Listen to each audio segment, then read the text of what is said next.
When I get a hunch that I need to do a random love reading, it just comes like a big ball of intuition. It's almost like I can bite it. It's really weird.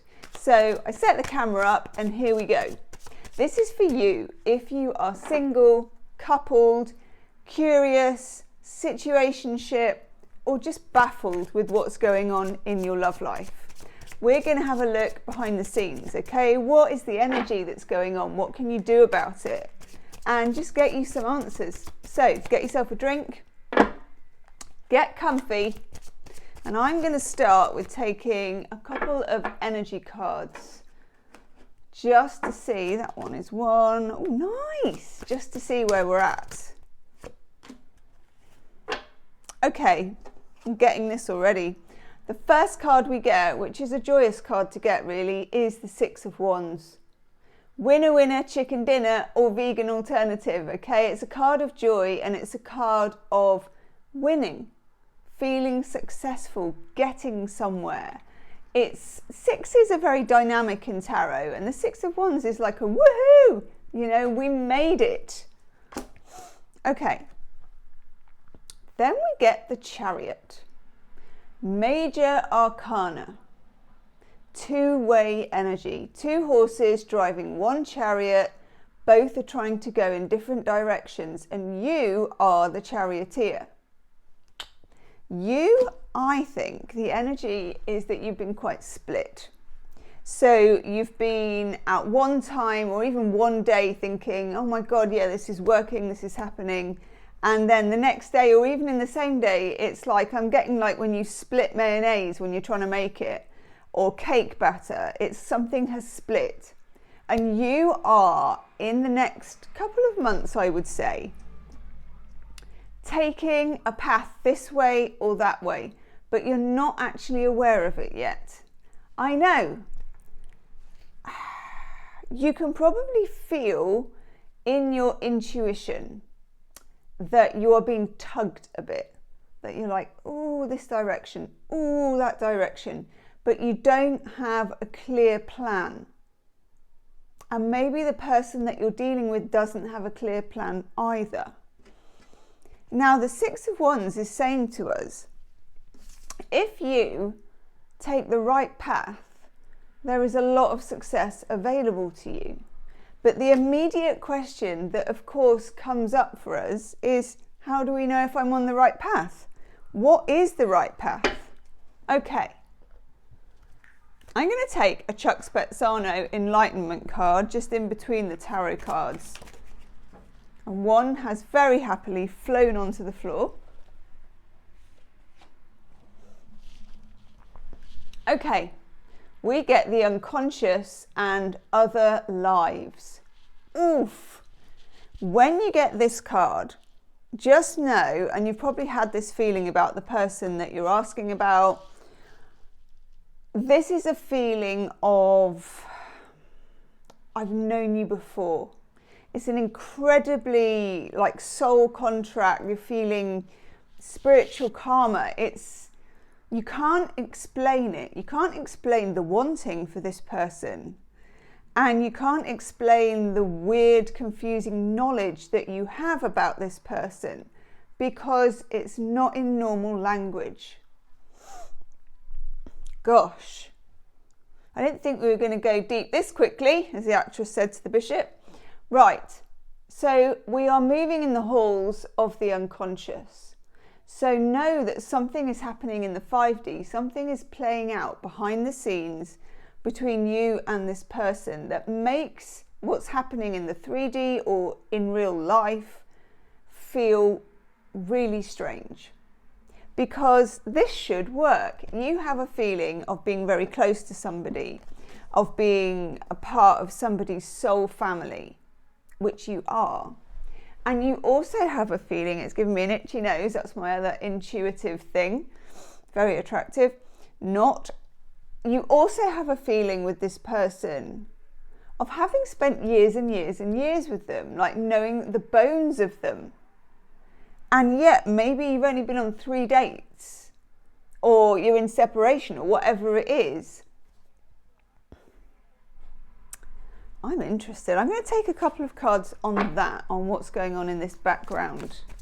It's like constantly going on like a spiritual radio in the background of your relationship. And no wonder you can't make sense of it. And no wonder you feel one way one day and one day the next, because these are like spiritual winds that blow in different directions. And you're like, you're almost just being blown about by the wind. And I feel like, I'll do a couple of cards anyway for your person in a minute, but I just feel like they feel the same.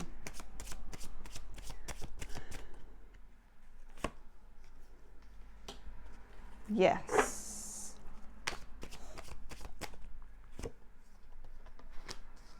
Okay. Gosh, it's interesting. So looking at the unconscious of other lives, we get the Eight of Swords.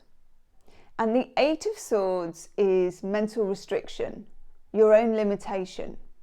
Sometimes it's the ancestry of what you've learned about love from your family, about relationships. There is something holding you back with this person at the moment. And you can feel it, but you don't know what it is. And I think they can feel it too, and they don't know what it is either. Then we get our old friend, the King of Swords. Any Cancerians in the house will be like, oh God, because the Cancerians always get the King of Swords. But this is somebody who has armoured themselves. They are not parting with their feelings, but they are clever. They're clever, they're amusing, they're witty. You know, the King of Swords is somebody you would intellectually spar with. So for some of you, you may have been having or have a very kind of romantic intellectual exchange. You could be playing word games together. You could have a funny language that's just yours that you use in text messages, giving each other weird nicknames, talking about philosophy, spirituality, books, science. All of those things come up for me between you and this person. But in the same way that we have that, you both have unconscious forces, ancestral forces as well, which bring you to the point where you meet this person, which you think is the beginning, but is not, because you've had so many beginnings already with this person. God, I'm going to need a big cup of tea and a biscuit after this. If this really resonates, by the way, there will be an extended reading. In the extended reading, we take all the cards, oh, that's a good one, that come up in the YouTube reading, and we go even further with the weird channeling, get out some weird decks, and we ask further questions. How do they feel about you? Look at the shadow side and channel messages from your person. So if this really resonates with you at the end, it will be the first link in the description box. 10 of Cups. Wow. The 10 of Cups in this particular deck, there's a great bounty, but there's fruit as well. We got a man, we got a woman, it's all very traditional. They've had a baby, they're wearing the cups, it's the 10, it's like the zenith of the cup suit. It's Mars in Pisces. Mars, the planet of war and rah and let's get things done and woohoo, come on, like that, goes into Pisces, unconditional love, you know, glitter, unicorns, happy forever, unlimited, unconditional love. It's I can't swear on YouTube anymore, it's a good card to get. So know that you have this in the connection with your person. Now, there's fruit on the trees, and those of you that have watched my dailies will know that when fruit comes on a tree and a woman's going to grab for it, there's always some edge to it. Okay, and I can feel an edge, and I don't know what that edge is. So I'm going to see what this card is crossed by. I think the edge is the King of Swords' inability to be completely emotionally available. But what I'm also getting is maybe it's also yours. And I know that's difficult, especially if you're an empath. Oh my God. Okay. Which I feel a lot of you are. The card that crosses the Ten of Cups couldn't be stronger if it tried. It's the Death card, Scorpio energy. Two things. We're moving into Scorpio season on about the 23rd of October. And there is also a full moon lunar eclipse about a week later, about 5 days after that on the 28th. When you get, I think this is rather a nice death card. Because some can be a little bit, you know, you're like, really? I haven't even had my cornflakes yet. This one, or any death card actually, is talking about absolute radical change. In order to reach this zenith happiness of the Ten of Cups, you need a complete overhaul of what's going on with you and how you feel about yourself and what's coming with you in the unconscious. And it's about accessing that. And I feel that for some of you, especially around the time of the eclipses, you're going to be, or even just full moons, because this is a timeless reading really, it doesn't matter when you see it, but when you get full moons, and have a look out, get a moon diary, get an app, whatever, full moons are going to be very important for your progress with this person, so you can track it. You know, you can track that progress by the moon. This is a very moon-led relationship. Now, you might be Cancerian or Piscean because they're both ruled by the moon. Or the person you're dealing with might be. But whatever star sign you are, this is a moon-led relationship, which means that it ebbs and it flows. I'm looking at the sea actually out the window as we speak. It rules the tides. Your relationship has tides. And like now, the tide is out over there. I'm looking. When the tide is out, you can speak and walk and talk with this person. When the tide is in, you're overwhelmed. And I feel like it's like this, it's like waves that are swishing with this person. And those waves turn into weeks, turn into months, turn into undulation. Okay? Stick with me. We're taking another Chuck Spezzano card. I know. Okay. Oh my God. Okay, doing a little victory dance for you here. My victory dances always turn out to be a little bit robot. It's the best I can do. You get the love card, and there is only one love card in that deck. That's the Enlightenment deck. To be honest with you, the Enlightenment deck is a real searching deck. That's why I use it. It highlights shamanic things, ancestral things, problems with the ego, all kinds of stuff. And then old Chuck Spezzano has thrown in this one love card, and you've got it. And you can see it doesn't even need an explanation. It's a bit like the Ten of Cups. Now, there's a lot at stake with you and this person. I can feel that. It's obvious. It's there. And it's only when you get something with this depth of attraction, actually, I think, but also this sort of mental difficulty. This is a difficult match.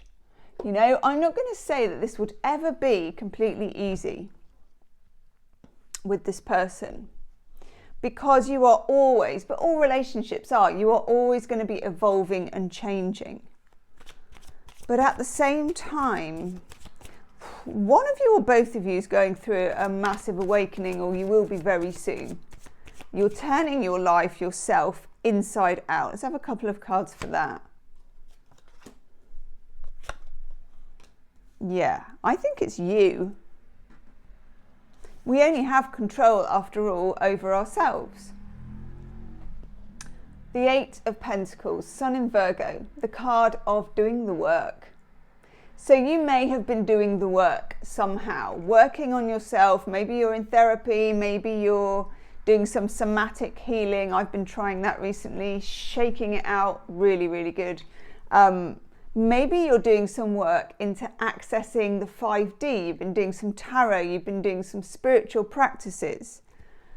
This is a regular routine of spiritual practice. Now, also, I do feel that manifestation is really front and center. Okay, manifesting your own worth for a start. If you're ever going to manifest a specific person, which you might be wanting to do with this person, you always need to start with a really healthy sense of self-worth, because otherwise it can become really unbalanced. You can be manifesting the other person, but you're not in a situation where it would ever last, because if you're not kind of brimming over with self-worth and self-belief, you tend to find that you slip back into the negative patterns. And the Death card says there's no going back now. Whatever has been in the past is very much in the past. And the universe is saying, we don't want this for our future. We don't want to repeat this. You don't want to repeat the patterns from your childhood. You don't want to repeat the patterns from your ex. So we move to emotional neutral, the Four of Cups. And there are days, and there will be days, where when you're feeling about this person, when you're thinking, God, how do I feel about things? You're going to be feeling a bit numb, a bit neutral, a bit empty, okay?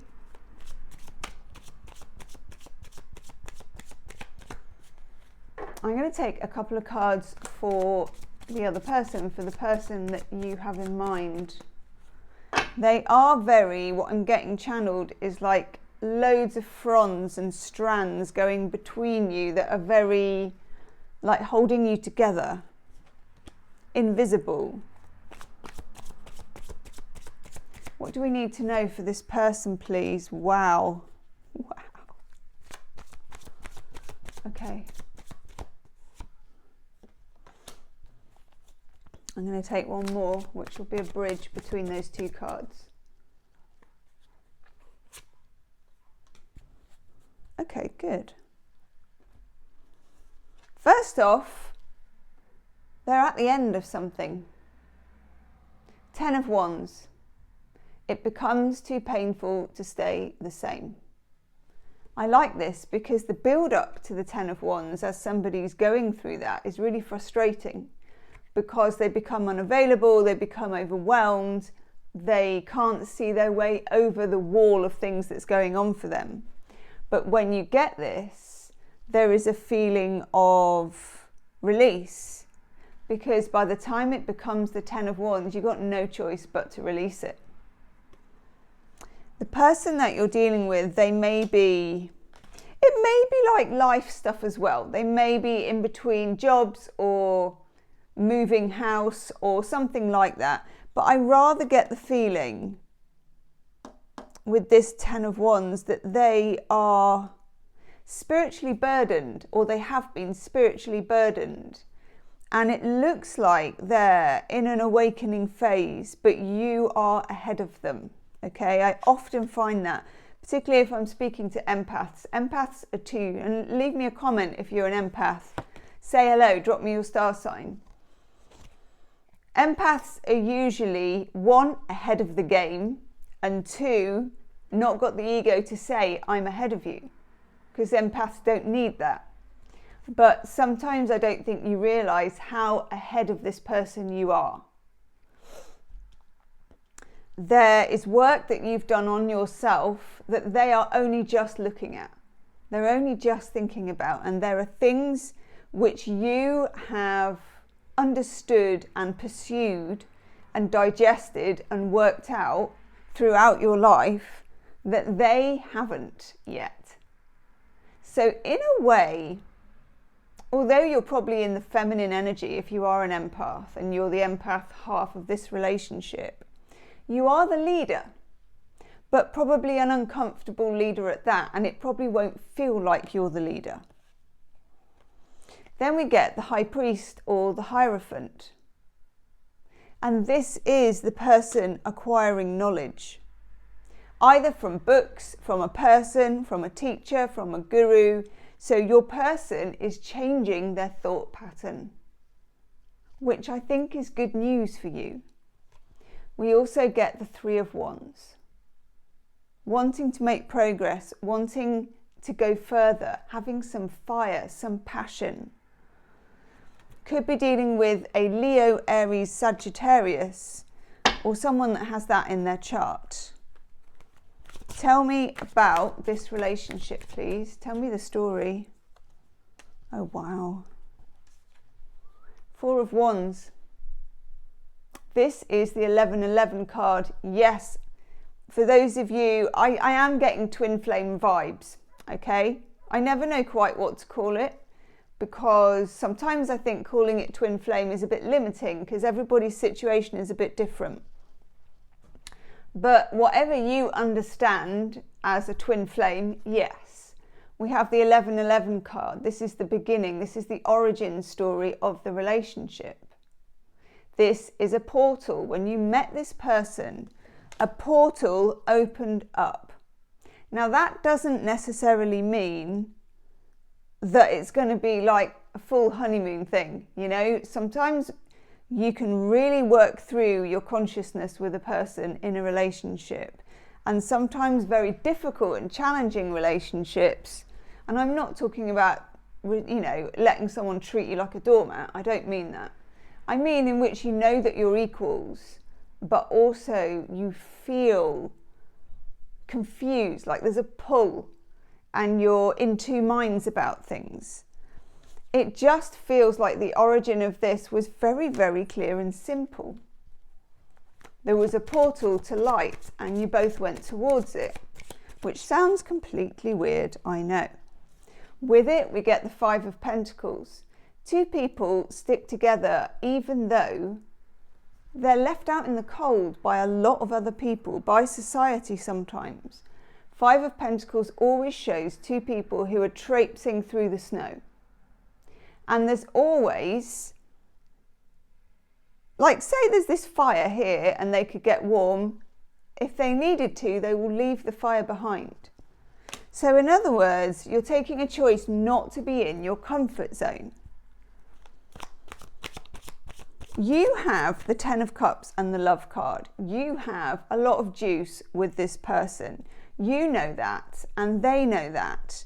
But you, I want to say play a game, but it doesn't feel like a nice game. It's like you and this person act out some kind of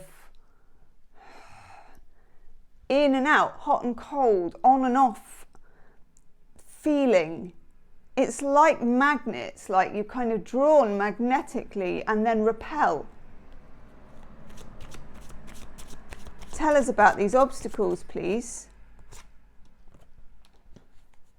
Yeah, I get it. Two very yin cards. The Two of Swords. With the Two of Swords, you've got two swords. Both of them, you could imagine it as you and the other person. But the person is locked in with these two swords. They're in a deadlock. Usually it's crossing somebody and they're blindfolded. Two of Swords is the minor arcana version of the Hanged Man. So you have a feeling of magical stuckness. It's not just, oh my God, I'm stuck. You know, it's not that simple. It's a feeling of magical stuckness where you can see possibilities, you can dream possibilities, you can even feel possibilities, but what's going on just seems to evaporate into dust in your hands. Timing is very important in this relationship. Again, we have a full moon in the background. Full moons are the times when your relationship with this person will shift. So look out for it a couple of days before, a couple of days after. You also get the Hermit. Now, I do think this represents your person, but I also think it represents you. The Hermit goes to the cave, or wherever hermits go, usually a cave, or to the edge of society, or to your bedroom or your front room, whatever. I'm going to the sofa. I may be some time. Fetch me the Ben & Jerry's. Administer immediately with a spoon and no bowl. The Hermit is when you need to step back a bit. you might feel very compelled to move forward towards this person. You are in a phase when you see this video where stepping back will be a much better idea. You both need this death card experience because you're almost like a loop with this person where it's playing and playing and playing in a loop, but it hasn't been able to shift off that loop and onto a more positive loop. It feels like you both need to spend some time in hermit mode. And I know that's not everyone's favourite mode, but your person, they have this whiff of the King of Swords about them to me. They will respond to distance and not words. Very important. But it doesn't mean that you just disappear. Oh my God. Love this. Yeah, I'm convinced of this now. I don't mean you just disappear on them, or I'm not talking blocking or ghosting. I'm talking about a bit of distance, intelligent distance. And in that intelligent distance, you look after yourself. This is always at the forefront of any successful connection with anybody. And particularly if you're an empath, it tends to slip to the background, okay? It's very important that you look after yourself first and that you do it in a distance from this person. And they also need to shake down a bit. They're kind of full of resistance and defensiveness. And if you move towards them at this time, I feel like their heckles will rise and they will be even more armoured than they already are, okay? So do something nice for yourself. Go for a walk, see a friend, take a class, expand your horizons, okay? Very important. Raise your vibration, get yourself onto a different wavelength. And that might mean temporarily you come off this person's wavelength that you're on with them. But that's a good thing because they follow you. And I don't know how that comes across, but they do. Their energy follows your energy. Now, oh my God. Last two cards are gorgeous, okay? The outcome is gorgeous. The last two cards are showing us where we're going, okay? Two of Cups. Absolutely beautiful. Union. Venus in Cancer. Love this card.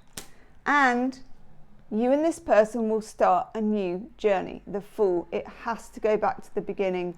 It has to go to zero. Okay? It has to go to zero. In the extended reading, I think I'm going to do a whole new reading about your person. I'm going to clarify a couple of the cards here as well. But I'm also just going to do a reading all about your person and the shadow between you and the person and how to overcome it and move into the light, okay? We're going to get weird and freaky.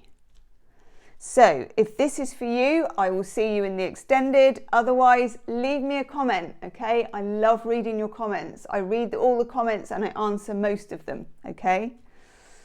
Whew. I love that Two of Cups for you. I'll see you on the other side. Namaste.